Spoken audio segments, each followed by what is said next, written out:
Halo guys, di Peace Voice kali ini aku mau cerita nih tentang perjalanan hidup dan karir seorang penyanyi Kristen Indonesia yang kisahnya menginspirasi banget. Namanya Melita Patricia Sidabutar. Mungkin teman-teman juga udah pernah kenal dia ya. Tapi kalau belum, browsing deh di internet. Dengan gampang kita akan bisa mendengarkan dan menghayati lagu-lagu yang menurut aku sih nih ya, indah banget. Salah satu yang paling populer adalah Penolong yang Setia. Yang dilantunkan itu emang lagu Kristen. Tapi menurut teman-temanku nih, keindahannya bisa juga dirasakan sama semua orang, terlepas dari agamanya apa ya. Kalau kalian percaya Tuhan, mencintai Tuhan, aku sih yakin kalian akan juga menghayati pesan-pesan yang disampaikannya. Melita ini cantik, indah banget cara nyanyiin lagunya, dan juga dikenal sebagai pembicara yang dapat menginspirasi pendengarnya. Melita datang dari keluarga yang sangat mencintai agama. Dalam kehidupan sehari-hari, Melita bersama kakak-kakaknya dan kedua orang tua selalu mendekatkan diri pada ajaran-ajaran Tuhan.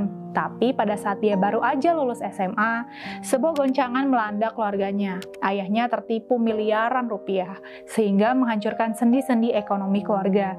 Dia bersama kakak kembarnya, Melisa Sidabutar, terpaksa nggak kuliah. Melita mengisi hari-hari hidupnya dengan berdiam diri di rumah. Pada awal 2020, sempat ada secercah harapan ketika Melita dan Melisa sama-sama ikut ajang Indonesian Idol di RCTI. Melita mengaku bahwa ia sebenarnya gugup dan gak percaya diri. Ia selalu mengandalkan kehadiran Melisa sebagai pasangan duet mereka bernyanyi. Tapi kali ini mereka hanya bernyanyi sendiri-sendiri. Melisa berhasil dapat golden ticket, sementara Melita gagal lolos audisi. Melita ngerasa mengalami titik terendah dalam hidupnya. Dia sempat merasa terpuruk karena kegagalan itu. Melita menyembunyikan diri, tak bergaul dengan orang lain, bahkan untuk pelayanan sekalipun dia nggak bisa. Tapi kesedihannya masih terus berlanjut.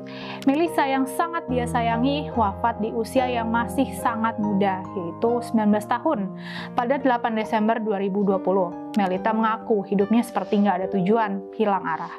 Namun dalam kondisi seburuk itu, dia menerima uluran tangan dari kakak-kakak rohaninya di gereja. Mereka bersama-sama mengajak Melita untuk mulai terlibat nih dalam pembuatan lagu-lagu rohani gereja. Di tengah keputusasaannya, Melita memilih mencoba bangkit. Dan ketika itulah tangan Tuhan bekerja.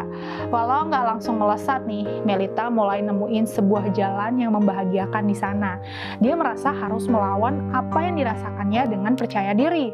Dia menyanyi di gereja, dia menyanyi di studio rekaman, dan secara perlahan lagu-lagunya menembus pasar lagu rohani Kristen.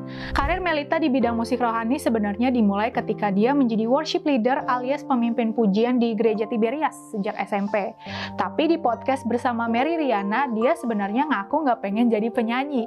Dia justru bercita-cita pengen bekerja di bidang kesehatan. Namun seiring berjalannya waktu, melalui pelayanan, dia merasa dirinya menjadi lebih dekat dengan Tuhan. Melita mulai bergabung dengan label Impact Music yang menaungi para penyanyi rohani pada 2021. Melita juga merilis album dan beberapa lagu rohani yang populer di publik. Melita merilis album Penolong yang Setia live at GCC pada 6 Juli 2021. Namanya semakin melambung naik ketika singlenya yang berjudul Penolong yang Setia mulai terkenal. Bahkan nih, di kanal YouTube Impact Music, agensi yang menaunginya lagu ini udah dilihat 15 juta kali. Keren ya guys. Pencapaian Melita di bidang musik semakin naik ketika dirinya menang di Anugerah Musik Indonesia atau AMI Awards. Melita menyabet penghargaan di kategori karya produksi lagu berlirik spiritual Nasrani terbaik dengan single Mengucap Syukur. Melita dikenal sebagai sosok yang lemah lembut, ramah, dan rendah hati. Dia juga tampil sebagai motivator di berbagai acara di depan jemaat gereja. Dia berusaha membuka mata kaum muda bahwa hidup emang gak selalu mudah, tapi kita harus selalu ingat pada kesetiaan Tuhan yang selalu mencintai umat manusia. Gak sedikit pengakuan dari warganet yang mengalami perubahan hidup yang lebih baik lewat lagu dan ucapan-ucapan Melita. Dan yang mencintai Melita bukan cuma umat Kristen ternyata. Banyak banget netizen non-Kristen yang mengupload postingan mereka menyanyikan lagu Melita. Sebut saja akun TikTok @naturnawati. Di salah satu videonya yang diunggah pada 12 April lalu, dia menampilkan ref lagu itu. Akun ini nulis, "Ya Allah, maafkan hamba. Semenjak lagu ini viral, aku jadi hafal dan terngiang-ngiang tiap hari sampai bolak-balik istighfar dan syahadat lagi." Di situ juga disertakan emot tangan dilipat sambil menangis. Ada juga akun @cagia959 pada 12 April lalu yang ngaku dirinya muslim, tapi hafal lagu rohani ini. Menurut aku ya, sosok Melita ini langka loh sebenarnya.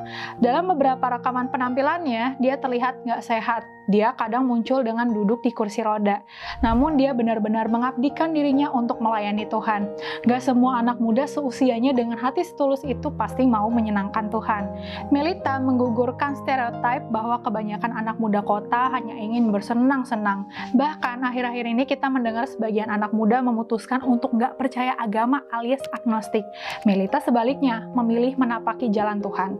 Di setiap podcast yang didatanginya, Melita selalu menceritakan kebaikan Tuhan yang menolongnya dari keterpurukan. Menurut kami di PIS, Melita adalah sosok yang luar biasa. Dia adalah contoh terbaik anak muda yang membawa kedamaian dan kebahagiaan di Indonesia. Tapi di akhir video ini aku harus nyampein bahwa pada 8 April 2024 lalu, Melita wafat di usia yang masih belia 23 tahun. Sebagaimana kakaknya Melisa, ia harus pergi karena penyakit jantung yang dialaminya. Tentu kita semua kehilangan dia. Tapi kita percaya Melita kini bahagia berada di surga bersama Melisa. Melita, terima kasih ya telah menebar kebaikan bagi sesama. Terima kasih juga karena lewat karya-karyamu, kami semua bisa menjadi pribadi yang lebih baik lagi. Mungkin ragamu telah tiada, namun karyamu akan selalu diingat dan dinikmati. Beristirahatlah dengan tenang, Melita.